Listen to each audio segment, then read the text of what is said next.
நம்மளை மாதிரி மிடில் கிளாஸ்லாம் ட்ரெய்லர் பார்த்துருப்பீங்க. அதே மாதிரி தான் வந்து படமும் குடும்பப்பாங்கான படமும் நீங்கள் எதிர்பார்ப்பீங்க. என்னென்னா அழுக வைக்க போகிறீங்கன்னா அழுகெல்லாம் வைக்க மாட்டோம். இதில் கமர்ஷியல் எலிமெண்ட்டும் இருக்குது. அதனால் ஃபேமிலி மட்டும் இல்லை, பாய்ஸ் அண்ட் கேர்ள்ஸ் வந்து பார்க்கக்கூடிய எல்லா காமெடி எல்லாமே இருக்குது. நம்பி வந்து பாருங்கள். 21 கொஞ்சம் சப்போர்ட் பண்ணுங்க. தேங்க்யூ. தேங்க்யூ. ரொம்ப சந்தோஷம். திருச்சி மக்களே உங்களை நம்பி வந்திருக்கோம். இந்த வாரம் வந்து இப்போ இங்கே என்ன படம் பார்க்க போகிறாங்க அவங்க? அடுத்து காத்தாவா என்ன படம்? காத்தா. ஸோ அதே மாதிரி அடுத்த வாரம் எங்களுடைய படம் மிடில் கிளாஸ் வரும். ஏன்னா அது ஒரு ஃபேமிலி, ஒரு ஹஸ்பண்ட் ஒய்ஃபு, அதை தாண்டி நிறைய விஷயங்கள் உள்ளே வந்து இருக்கும். ஒரு எக்ஸைட்டிங்காக வந்து செகண்ட் ஹாஃபே வந்து ஒரு மாதிரி பரபரப்பாக விறுவிறுப்பாக இருக்கும். அதில் எங்களுக்கும் வாய்ப்பு கிடச்சிருக்கு, நானும் நடிச்சிருக்கேன். என்னை வந்து டெலிவிஷனில் நிறைய சப்போர்ட் கொடுத்துருக்கீங்க. நானும் என்னால் முடிஞ்ச அளவுக்கு அவங்க எல்லாருமே வந்து குக் கோமாளி ஷோ அது இது இந்த மாதிரிலாம் என்டர்டெயின் பண்ணியிருக்கேன். ஸோ அந்த மாதிரி எங்களுடைய அடுத்த ஸ்டெப் இந்த பிக் ஸ்க்ரீனு. அதுவும் இல்லாமல் ஒரு சின்ன படங்களுக்கு நீங்கள் நிறைய சப்போர்ட் பண்ணிங்கன்னா நிறைய புதுமுகம் எங்களை மாதிரி ஆளுங்களுக்கு நிறைய வாய்ப்புகள் கிடைக்கும். அதனால எல்லாருமே பாருங்கள் ஒரு டைம். இதே மாதிரி நீங்கள் அடுத்த வாரமும் வந்து எங்கள் படத்துக்கு சப்போர்ட் பண்ணுவீங்க அப்படிங்கிற ஒரு நம்பிக்கையோடு நாங்கள் இங்கேருந்து கிளம்புறோம். Thank you so much. உங்களுடைய டைம் ஒரு 5 நிமிஷம் கொடுத்ததுக்காக தேங்க்ஸ். Thank you everyone. ரொம்ப ரொம்ப நன்றி. எங்களுடைய ஆசை மாதிரி தான் குடும்பத்தோட எல்லாருமே சேர்ந்து வந்து எங்களுடைய மிடில் கிளாஸை நவம்பர் 21 வந்து பாருங்க தியேட்டரில் மறக்காம. Thank you so much Richie. Thank you. ரொம்ப நன்றி. வணக்கம். இது மாதிரி திருச்சிக்கு வந்து மிடில் கிளாஸ் 21ஆந்தேதி ரிலீஸ் ஆகுது இந்த எளிய தேட்டரில்.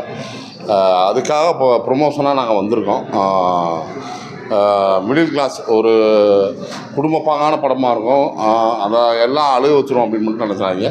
இதில் அவ்வளோ கமர்ஷியல் எலிமெண்ட் இருக்குது. கமர்ஷியல் எலிமெண்ட் இருக்குது, ஒரு விறுவிறுப்பு இருக்கும், எல்லாமே இருக்கும். நீங்கள் வந்து குடும்பஸ்தவங்க மட்டும் வரணும்னு அவசியம் இல்லை, கேர்ள்ஸ் பாய்ஸ் எல்லாமே வந்து பார்க்கலாம்.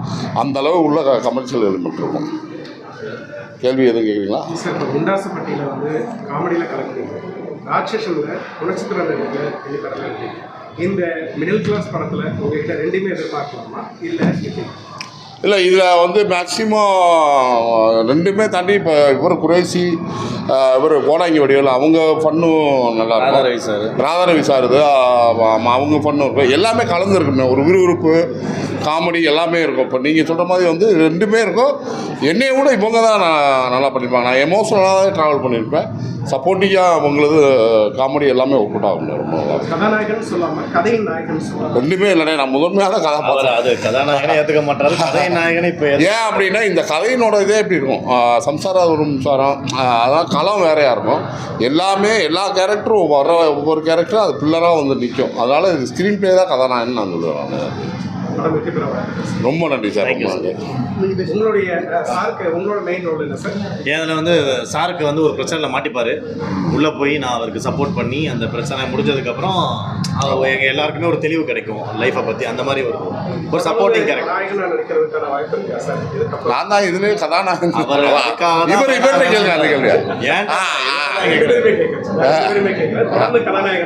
எனக்கு இல்லை, இதுவே கதாநாயகன் கிடையாது. நான் நீங்கள் படம் பார்த்தீங்கன்னா இல்லை, அதுதான் அப்படி படம் பார்த்தீங்கன்னாலே தெரியும். எனக்கு அந்த ஆசை எனக்கு இல்லை. தலைவர் கண்டிப்பாக இருக்கணும். நான் முடிஞ்சாலும் நான் சப்போர்ட் பண்ணுவேன். நான் தேங்க்ஸ்.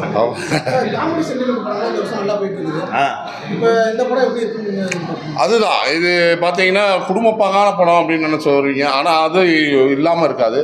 ஆனால் இதில் முக்கியமான ஒரு விறுவிறுப்பு, இன்ட்ரோலுக்கு முன்னாடி ஒரு முக்கியமான ஒரு விறுவிறுப்பு இது இருக்கும். அந்த ஸ்பீட் இருக்கும் படம். இது மாதிரி பார்த்தோம்னா அடுத்து என்ன நடக்க போகுதுன்னு உங்களால் ஜட்ஜ் பண்ண முடியாது. இப்போ ஆமாம், சம்சாரம் மித்த படங்கள்லாம் ஒரு அந்த குடும்ப நகர்வுகளாகவே இருக்குல்ல, அதை தாண்டி இந்த படத்தில் வந்து ஒரு விறுவிறுப்பு இருக்கும். உள்ள அந்த இது எதிர்பார்க்காத ஒரு விறுவிறுப்பு இருக்கும். கண்டிப்பாக இருக்கும், கண்டிப்பாக இருக்கும் சார். இந்த பிரச்சனைகள் இல்லாமல் என்ன எதிர்பார்க்கலாம்? இப்போ உள்ள கால சூழல், அதாவது இந்த படம் பார்க்கும்போது நம்ம வீட்டில் இப்படி தான் நடந்தது, பக்கத்து வீட்டில் ஆமாம் இப்படி தான் பேசுனாங்க அப்படின்னு ஒன்று கனெக்ட் ஆகும். பணம் கண்டிப்பாக தேவை, ஆனால் பணமே வாழ்க்கை ஆயிராது அப்படின்னு சொல்லும். இப்படி நிறையா விஷயங்கள் சொல்லிகிட்டே இருக்கும். உங்களுக்கு வந்து ஆக்சுவலாக எல்லா மூவியுமே நிறைய ஜேனரில் வரும். ஒரு பேய் படம் வரும், ஒரு காமெடி படம் வரும், ஒரு த்ரில்லர் படம் வரும், சைக்கோ, அந்த மாதிரிலாம் நிறைய வரும். பட் எல்லா படமே ஒரு என்டர்டெயின்மெண்ட் கொடுக்கும், இல்லை ஒரு எக்ஸ்பீரியன்ஸ் கொடுக்கும், இல்லைனா ஒரு டேக் அவே இருக்கும். அதை பார்த்து நம்ம வந்து அப்பா இதை எடுத்துக்கலாம் லைஃப்பில் அப்படின்னு இருக்கும். பட் எங்கள் படத்தில் வந்து எல்லாமே இருக்கும். யூ கேன் லைக் என்டர்டெயின் பண்ணுவோம், ஒரு எக்ஸ்பீரியன்ஸ் ஒரு வாழ்க்கையை வாழ்ந்த ஒரு ஃபீலிங்கும் இருக்கும். அதே நேரத்தில் கடைசி அந்த கிளைமேக்ஸ் முடிஞ்சோடனே ஒரு நல்ல ஒரு விஷயத்த ஓகே சூப்பர் லைஃப்ல இது ஒரு நல்லா இருக்கும் போல அப்படின்னு சொல்லி அது ரஜினிகாந்தோடைய ஸ்பெஷல் என்ன சார்? இந்த படத்தில் வந்து அதை தான் சொல்கிறேன். ஒரு நீங்கள் சொன்னீங்க ஆமாம், பழைய முனிஷ்காந்த், அதாவது முனிஷ்காந்த் தான் அந்த எண்ணம் கோபி இல்லாமல் அது அவர் இதாக சொல்கிறாரு. உண்மையிலேயே வந்து அந்த கதாபாத்திரத்துக்கு அந்த ஒரு மிடில் கிளாஸாக எப்படி வந்து இப்போ எங்கள் அப்பாவெல்லாம் நான் பார்த்துருக்கேன். நிறைய மிடில் கிளாஸ் ஆண்கள் அவங்களுடைய எப்பயுமே ஒரு மிடில் கிளாஸ் லைஃப்னா ஒரு கம்பேரிசன் இருக்கும். அதே மாதிரி நம்ம என்ன தான் நினச்சாலும் அதை நம்ம பண்ணவே முடியாது. அதுக்கு ஏதாவது ஒரு செலவு வந்துக்கிட்டே இருக்கும். இதெல்லாம் வந்து ஒரு எக்ஸ்பிரஷனில் வெளிப்படுத்தி அந்த பாடி லாங்குவேஜில் அதுக்கு ஆப்டாக அந்த கதாபாத்திரத்துக்கு எவ்வளோ தூரம் ஜஸ்டிஃபை பண்ண முடியுமோ சார் சூப்பராக பண்ணியிருக்காங்க. அப்புறம் அவங்க பேரா நடிச்ச விஜயலட்சுமி அந்த சென்னை 28 அவங்க இப்போ இந்த எங்கள் படத்தில் ஹீரோயினை கமிட் ஆகி அவங்களும் சூப்பராக பண்ணியிருக்காங்க. ஓவரால் சப்போர்ட்டிங் ஆர்டிஸ்ட் எல்லாருமே நல்லா பண்ணியிருக்கோம். ஸோ சார் வந்து அந்த ஒரு வாழ்ந்திருக்காரு ஒரு ஃபேமிலி ஒரு மிடில் கிளாஸ் பேனா அந்த மாதிரி நல்லா பண்ணியிருக்காரு. இல்லை அது எது இவர் சொன்ன மாதிரி அவர் சட்டில்ட்டாக இது பண்ணியிருக்கேன். ஆனால் அது பிடிக்கிற மாதிரி தான் பண்ணியிருக்கேன். நீங்கள் பாருங்கள் உங்களுக்கு அது சார் அழுகும்போது நமக்கே அழுக வரும் சில சமயங்களில். நம்ம சார் ஜாலியாக இருந்தால் நம்ம ஜாலியாக இருக்கும். அந்த மாதிரி ஒரு கனெக்ட் இருக்கும். ஒரு படம் ஆரம்பித்த ஒரு 5 நிமிஷத்துலேயே அந்த கேரக்டருக்குள்ளே போய் கனெக்ட் ஆனால் தான் த்ரூ அவுட்டாக நான் வந்து நம்ம அதுக்குள்ளே ட்ராவல் பண்ணுவோம். அந்த மாதிரி ஒரு ஸ்க்ரீன் பிளே இருக்கும். கிஷோர் முத்துராமலிங்கம் தான் இப்போ ஃபஸ்ட்டு படம் அவருக்கு நல்லா பண்ணியிருக்காங்க டேரக்டர் சார். முடிச்சாங்க முதல்ல ஜோடியா இந்த படத்துல வந்து உங்களுக்கு நடிக்கிறாங்க. எப்படி இருந்துச்சு அந்த அனுபவம் உங்களுக்கு? எனக்கு அது இல்லை நான் வந்து ஃபஸ்ட்டு வந்து கேட்டதே வந்து நான் யார் கூட சார் நடிக்க போகிறேன்னு கேட்டேன். விஜயலட்சுமி மேம் ஒத்துக்கிட்டாங்களா அப்படின்னு. ஒத்துக்கிட்டாங்கன்னே எனக்கு ஒரு ஆச்சரியமாக இருந்துச்சு. எப்படி ஏன்னா அவங்க படம் பார்த்தீங்கன்னா அந்த 5வது அவங்க பேத்தனே வேறு மாதிரி இருக்கும். அவங்க எப்படி ஒத்துக்கிட்டாங்க அப்படின்னா கதை டிமாண்ட் பண்ணுது, கதை இது பண்ணுது. ஆனால் பெரிய விஷயம், அவ்வளோ பெரிய ஹீரோயின் வந்து இப்போ நம்மளோட நடிக்கும்போது சில இதெல்லாம் இருக்கும்ல, இப்போ ஒரு கட்டி பிடிக்கிறதோ இருக்கிறதோ அது எதுவுமே ஒன்றுமே சொல்லாத கதாபாத்திரத்துக்கு தேவையானது அவ்வளோ அழகாக பண்ணி கொடுத்தாங்க. ஒரு சின்ன ஈகோ கூட கிடையாது அவங்கள்ட்ட. ஏன்னா அந்த கேரக்டருக்கு உண்டானது அன்புராணின்னு ஒரு கேரக்டர் பண்ணியிருக்காங்க. அதுக்கு உண்டான மெனக்கடல் மட்டும்தான் அவங்ககிட்ட இருந்ததே தவிர அந்த ஒரு சின்ன இது கூட அவங்ககிட்ட இல்லை. அது அவங்களுக்கு பெரிய நான் நன்றி சொல்லிக்கிறோம். அதானே 21 வருது, நீங்கள் சப்போர்ட் பண்ணுங்கண்ணே, படத்துக்கு சப்போர்ட் பண்ணுங்கண்ணே. அந்தளவு நமக்கு இது இப்போதைக்கு இது வேணாண்ணே.